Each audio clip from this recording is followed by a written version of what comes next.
بسم اللہ الرحمن الرحیم۔ السلام علیکم ورحمۃ اللہ۔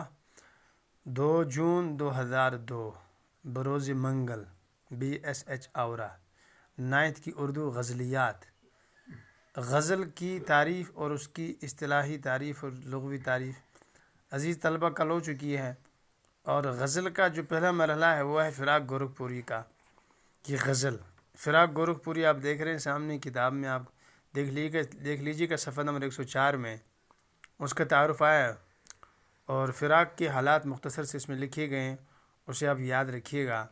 اس میں بطور خاص جو یاد رکھنے کی بات ہے کہ فراق گورکھپوری بنیادی طور پر یہ دیکھیے اس کی حسن و عشق کے شاعر ہیں، انسانی تعلقات کی دھوپ چھاؤں کا اظہار کرتے ہیں، فطرت اور جمالیات اور جذبات کی تھرتھراہٹوں کے شاعر ہیں۔ اور غزل میں یہ چیز اگر ہو تو غزل کو 4 چاند لگ جاتے ہیں۔ پہلی غزل اس کی ہے، رکی رکی سی شب مرگ ختم پر آئی، وہ پو پھٹی وہ نئی زندگی نظر آئی۔ شب مرگ کہتے ہیں، شب کے معنی رات، مرگ کے معنی موت، فارسی کا لفظ ہے دونوں۔ مطلب یہ کہ رات جو مرنے پہ تھی، مرنے کی قریب تھی، وہ ختم پر آئی، یعنی کہ رات جو ڈھل رہی تھی، سحر ہو رہی تھی، وہ ختم ہو چکی ہے اب۔ وہ پو پھٹی، پو کہتے ہیں صبح کی روشنی کو، یعنی کہ صبح کی روشنی ہو گئی، وہ نئی زندگی نظر آئی۔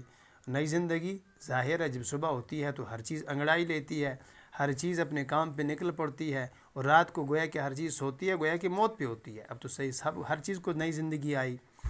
یہ وہ موڑ ہے کہ پرچھائیاں نہ دیں گی ساتھ، مسافروں سے کہو اس کی رہ گزر آئی۔ یہ وہ مرحلہ ہے، موڑ کے معنی مقام، مرحلہ، یہ وہ منزل ہے جہاں سایہ بھی ساتھ نہ دیں گے۔ پرچھائی کہتے ہیں ساتھ کو، پرچھائیاں، سائے بھی ساتھ نہیں دیں گے۔ مسافروں سے کہو کہ اس کی راہ گزر آئی، مسافروں سے کہو کہ اس کی راہ گزر آئی، مطلب جو ان کے ساتھ میں ہے محبوب، اس کی منزل آ گئی ہے، اس کی ذات تو کیا، اس کی ذات جان کیا، اس کے تو سائے بھی ساتھ نہیں دیں گے اب۔ فضا تبسم، صبح بہار تھی لیکن پہنچ کے منزل جانا پہ آنکھ بھر آئی۔ فضا تبسم، آب و ہوا مسکرا رہی تھی، وہ ہر طرف بہاریں بکھری تھیں۔ صبح بہار تھی، اور بہار کی صبح تھی، کتنی خوبصورت ہوتی ہے آپ سمجھ سکتے ہیں۔ پہنچ کے منزل جانا پہ آنکھ بھر آئی، جب ایسا موسم تھا، فضا خوبصورت تھی، تو محبوب سے ملاقات کے لیے گئے، لیکن حال یہ ہوا کہ جب ہم منزل جانا محبوب کو کہتے ہیں، محبوب کے مقام منزل پہ پہنچے تو آنکھ بھر آئی، آنکھوں میں آنسو آ گئے، اس لیے کہ وہاں تو فراق تھا، وہاں تو وصال ہی نہیں ہوا، وہ تو گھر پہ تھا نہیں محبوب۔ کسی کی منزل طرب میں حیات بڑھتی تھی، امیدواروں میں کل موت بھی نظر آئی۔